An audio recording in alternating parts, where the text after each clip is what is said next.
हमारे पास सब कुछ नहीं बचा, पूरी फैमिली हमारी ख़त्म हो गई है।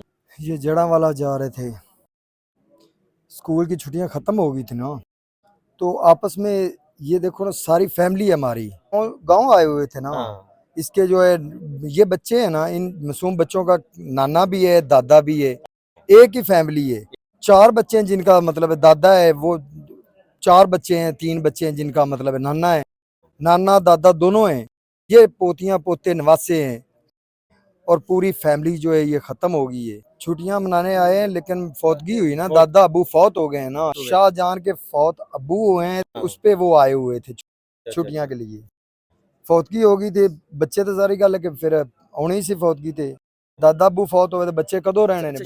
उनका घर जो है वो पूरा खत्म हो गया है, उजड़ गया है। हम इस वक्त जो घर में है वो 4 आदमी, 4 से 5 अफराद मौजूद हैं। हमारे पास सब कुछ नहीं बचा, पूरी फैमिली हमारी ख़त्म हो गई है। अब हमें इंसाफ ना मिले तो हम तो ज़ाहिर गल है कि सड़कों पे निकलेंगे, जो हमारे से होएगा हम वो करेंगे।